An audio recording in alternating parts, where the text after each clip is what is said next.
Si tu débutes en trading, le scalping peut te donner l'impression que tu peux gagner de l'argent très vite. Ouvre ton graphique, tu passes en M5, tu vois les bougies bouger dans tous les sens et tu as l'impression qu'il y a une opportunité toutes les 30 secondes. Une bougie verte apparaît ou une bougie blanche, tu veux acheter, une bougie rouge apparaît ou une bougie noire, tu veux vendre. Et en quelques minutes, tu peux déjà avoir pris 3, 5 ou 10 trades. Le problème, c'est que c'est exactement comme ça que beaucoup de débutants perdent de l'argent. Pas parce que le scalping est impossible, mais parce qu'ils scalpent au mauvais endroit. Ils entrent quand le mouvement est déjà parti, ils achètent quand le prix est déjà trop haut, ils vendent quand le prix est déjà trop bas, ils mettent un stop au hasard et ils ferment trop tôt quand ils sont en gain. Ils gardent trop longtemps quand ils sont en perte et à la fin, ils ont l'impression que le marché est contre eux. Mais souvent, le marché n'est pas contre eux, ils n'ont juste pas de plan. Dans cette vidéo, je vais te montrer une stratégie de scalping très simple avec seulement deux indicateurs, le EMA 200 et le volume profile. Et je veux que tu retiennes quelque chose dès maintenant. Cette stratégie, elle ne va pas te dire de cliquer plus vite, elle va t'apprendre à attendre mieux. Parce que le vrai secret du scalping, ce n'est pas du tout d'être le plus rapide, c'est de savoir où tu dois attendre le prix et surtout où tu dois ne pas rentrer. Le EMA 200 va nous aider à répondre à une question simple, dans quel sens je dois chercher mes trades. Et le volume profile, il va nous aider à répondre à une deuxième question, où est-ce que le marché a vraiment échangé de l'argent. Et ensuite, on va attendre une réaction du prix avant de penser à entrer. Reste bien jusqu'à la fin parce que je vais te montrer deux exemples très importants. Un setup propre que tu peux chercher et surtout un faux bon trade que beaucoup de débutants prennent. Alors qu'en réalité, il faudrait justement l'éviter. Et souvent, c'est ce deuxième exemple qui peut te faire économiser le plus d'argent.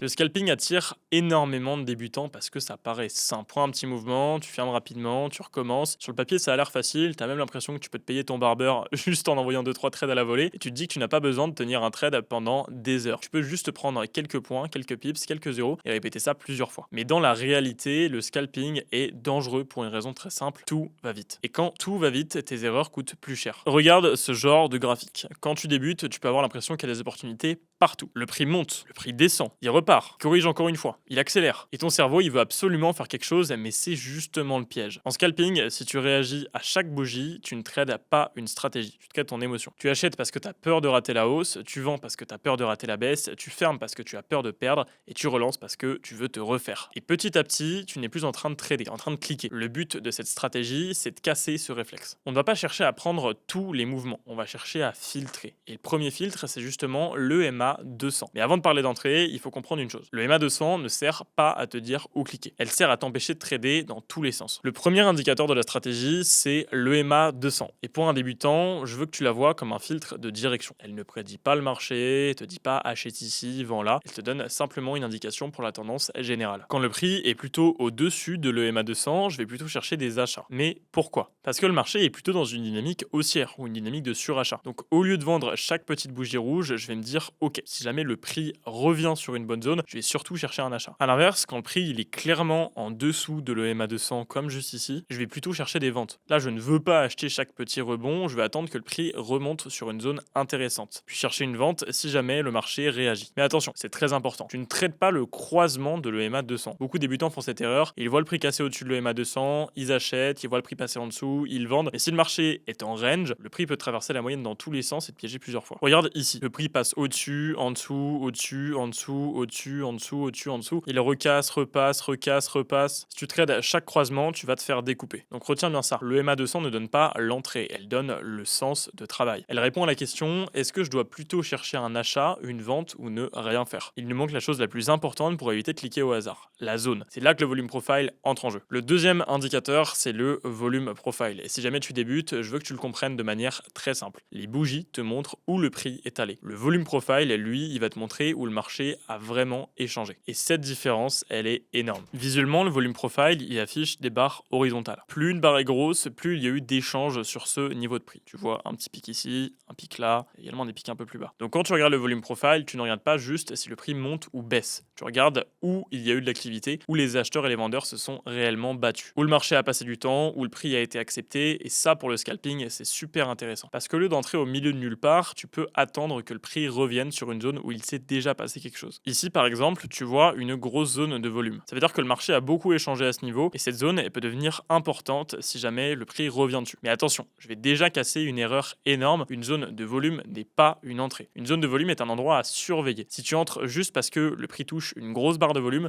tu peux te faire piéger. Le prix peut traverser la zone sans aucune réaction. Donc la logique est simple. Le EMA 200 va me donner la direction, le volume profile me donne la zone, mais c'est le prix qui doit me donner mon entrée. Et cette phrase, tu dois vraiment la retenir pour la suite de la vidéo. Parce que l'erreur que beaucoup de débutants font, c'est justement de confondre la zone et l'entrée. Dans le volume profile, il y a une zone super importante, le POC. Ici, elle est tracée en blanc. POC, ça veut dire Point of Control. Dit simplement, c'est le niveau de prix où il y a eu le plus de volume échangé sur la période ou en l'occurrence le mouvement que tu regardes. Tu peux le voir comme le niveau sur lequel le marché a le plus travaillé. C'est une zone où il y a beaucoup d'échanges, beaucoup d'ordres, beaucoup d'activités, donc forcément quand le prix revient sur cette zone, elle peut rapidement devenir intéressante. Mais le POC, c'est aussi un piège pour les débutants parce qu'ils le voient comme un signal magique.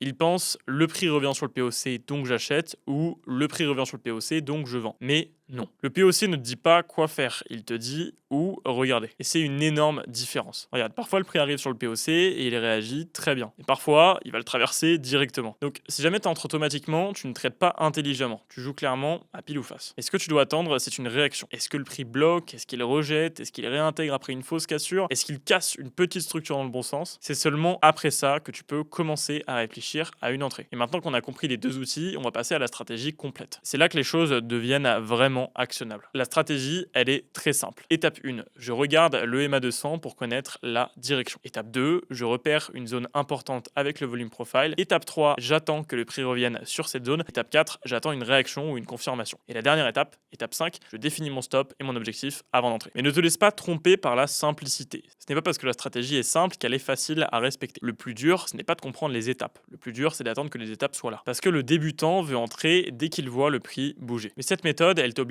à attendre le bon sens, la bonne zone et la bonne réaction. Et maintenant, on va voir le premier setup. Le setup d'achat. Et tu vas voir que le plus important, c'est pas d'acheter. Le plus important, c'est de savoir quand surtout ne pas acheter. Pour chercher un achat, je veux d'abord que le prix soit au-dessus de mon EMA 200. Comme juste là. Ça me montre que le marché est plutôt dans une dynamique haussière. Mais ça ne suffit pas. Je ne vais pas acheter parce que le prix est au-dessus de l'EMA 200. Je veux ensuite que le prix revienne sur une zone intéressante du volume profile. Le setup idéal, c'est ça. Le prix est au-dessus de l'EMA 200. Il revient vers une zone de volume importante. Juste ici, on a le POC. Il ne traverse pas la zone directement et il commence à ralentir, à rejeter, à faire une mèche basse ou même à réintégrer après une petite cassure. Et ensuite, on va chercher une confirmation. La confirmation, ça peut être une bougie haussière propre, une cassure d'un petit plus haut ou une reprise claire dans le sens de la tendance. Je veux vraiment insister sur un point. Tu n'achètes pas au moment où le prix touche la zone, tu achètes au moment où le prix prouve quelque chose. C'est exactement pour ça qu'on ne rentre pas en position au moment même où on touche le POC. Parce que si le prix touche la zone et la traverse sans réaction, ton achat il a aucune logique. Regarde ce cas. Le prix il revient sur la zone de volume, il revient sur le POC et il y a littéralement aucune réaction. Donc retiens cette règle, pas de réaction, pas de trade. C'est simple mais ça peut t'éviter énormément de mauvais trades. Une fois que tu as ton setup d'achat, tu dois préparer ton stop et ton objectif avant d'entrer en position. Ça, c'est non négociable. Beaucoup de débutants entrent d'abord puis réfléchissent après. Mais en scalping, si tu réfléchis après l'entrée, tu es déjà en retard. Pour un achat, le stop peut souvent être placé sous la zone de volume ou sous le dernier point bas. Pourquoi? On peut le placer soit ici sous les 21, soit ici sous les 16. Parce que si le prix casse cette zone et continue vers le bas, ton scénario d'achat est probablement invalidé. Pour l'objectif, tu peux viser un ancien plus haut ou une zone de liquidité ou la prochaine zone de volume au-dessus. En l'occurrence, moi je vais aller viser notre VAH qui est juste là. En scalping, t'as pas besoin de viser un mouvement énorme. Tu veux un mouvement réaliste. Un ratio de 1.5 ou même de 2 peut déjà être intéressant si le setup est propre. Mais attention, ne force jamais un objectif juste pour avoir un gros gain potentiel.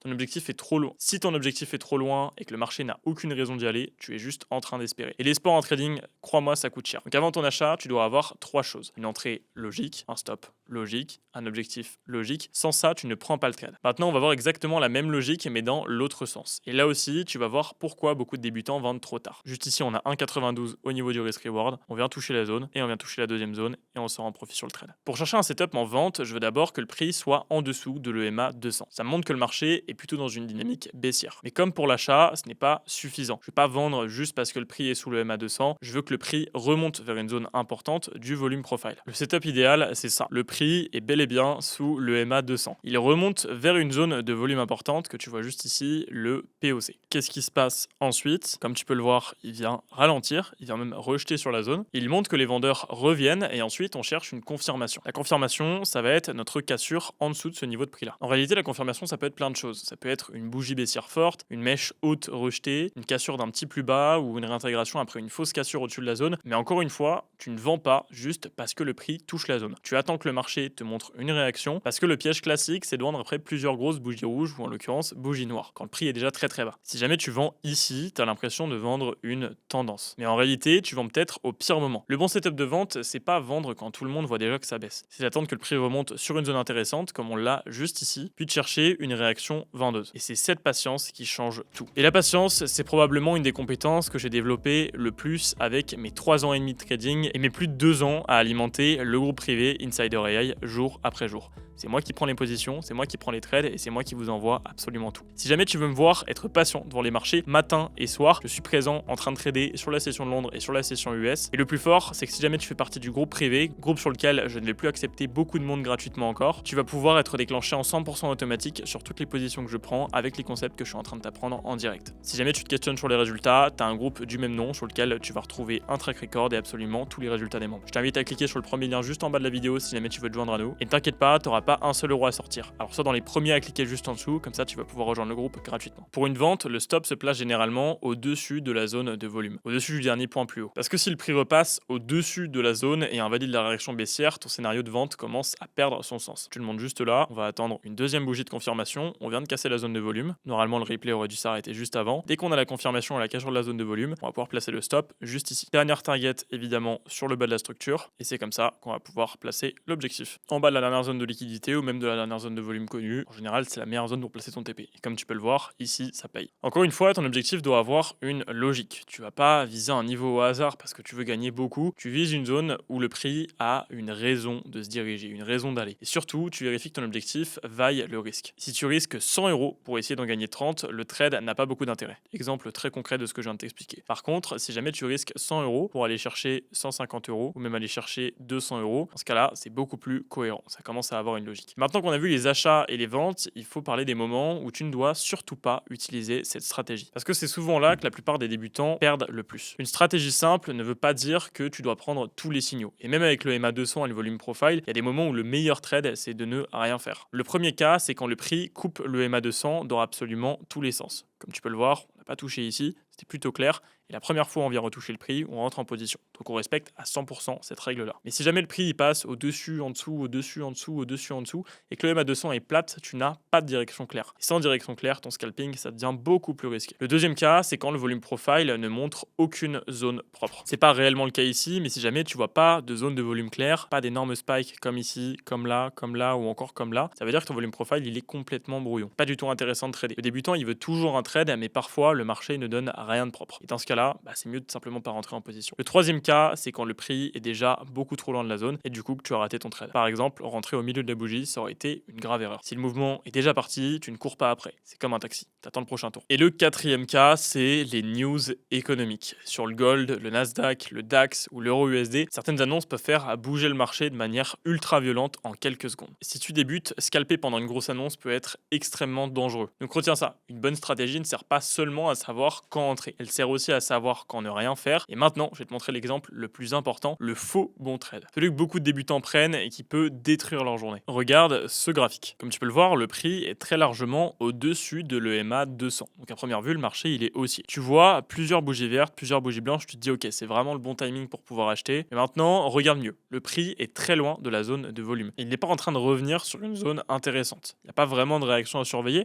à part cette petite zone de POC que tu vois juste là. Qu'est-ce qui se passe à l'instant où on touche la zone de POC? C'est une fausse bonne idée de trade à l'achat. C'est exactement là que beaucoup de débutants se font piéger. Ils voient une zone de volume, ils pensent qu'il faut absolument rentrer en position parce qu'on est au-dessus de l'EMA, mais en réalité, c'est pas parce qu'un marché est en train de monter que tu peux acheter n'importe où. La plupart du temps, le rebond sur cette zone-là, ça va te paraître un bon signal comme un potentiel achat, et donc tu vas attendre de toucher précisément le POC pour rentrer en position. Qu'est-ce qui se passe au moment où on touche le POC? On vient directement tomber. Le marché, il peut simplement être en train de respirer, et cette respiration, elle peut suffire à te faire sortir du trade. Surtout si jamais tu es entré légèrement trop tard. Le pire, c'est que parfois, le prix repart ensuite à la hausse, donc tu avais raison sur la direction, et tu avais tort sur l'entrée. Et en trading, avoir raison trop tard peut quand même te faire perdre de l'argent. C'est pour ça que cette stratégie insiste autant sur l'attente. Tu attends la direction, la zone, la réaction, et tu attends confirmation. Si jamais tu n'as pas tous ces éléments, tu ne trades pas. Avant chaque trade, tu peux utiliser une checklist très simple. Est-ce que le prix est du bon côté de l'EMA 200? Est-ce que l'EMA 200 donne une direction claire? Est-ce que le volume profile montre une zone importante? Et est-ce que le prix revient sur cette cette zone avant d'être déjà trop loin? Est-ce que le prix réagit sur la zone? Est-ce que j'ai une confirmation? Est-ce que mon stop est logique? Est-ce que mon objectif vaut le risque? Est-ce que je ne suis pas en train de trader pendant une grosse news? Surtout, est-ce que je prends ce trade parce qu'il respecte mon plan ou parce que j'ai peur de rater le mouvement? Si tu réponds non à plusieurs questions, tu ne prends pas le trade. C'est peut-être la chose la plus importante en scalping. Apprendre à ne pas cliquer. Parce que le vrai danger en scalping, c'est pas de manquer une opportunité, le vrai danger, c'est de prendre toutes les fausses bonnes opportunités. Avec cette méthode, le MA200 te donne la direction. Le volume profile te donne la zone et le prix te donne l'entrée seulement après réaction et confirmation. Tu ne dois pas acheter juste parce que le prix est au-dessus de le MA200. Tu ne dois pas vendre juste parce que le prix est en dessous. Tu ne dois pas entrer juste parce que le prix touche le POC. Et tu ne dois pas courir après le mouvement quand il est déjà parti. Le but, ce n'est pas de prendre 30 trades par jour. Le but, c'est d'attendre quelques setups propres sur des zones propres avec un stop logique et un objectif réaliste. Cette stratégie ne va pas gagner à tous les coups, mais elle peut t'aider à arrêter de scalper au hasard. Pour un débutant, c'est déjà une énorme différence. Parce que parfois, ce qui te fait progresser le plus, ce n'est pas le trade que tu prends, c'est justement le trade que tu évites. Maintenant, tu connais une stratégie de scalping simple avec le volume profile et le MA200. Et soyons honnêtes, comprendre une stratégie c'est une chose, l'appliquer tous les jours, attendre les bonnes zones, éviter les mauvais trades, gérer les entrées et les stops, les objectifs, les émotions, c'est vraiment autre chose. Donc si jamais tu veux prendre mes propres trades en 100% automatique directement sur ton compte, t'as juste à cliquer sur le premier lien dans la description et tu pourras prendre ce genre de banger à 1000 pips qui a été envoyé 100% gratuitement dans mon groupe public Insider. Tu peux suivre mes positions, profiter de mes analyses, copier mes trades sans devoir tout faire manuellement. En ce moment, mes mouvements sont très propres et les trades tournent bien et la communauté est active. Donc clique sur le lien en description, rejoins le canal Telegram maintenant, prends mes propres trades en automatique et viens encaisser avec nous.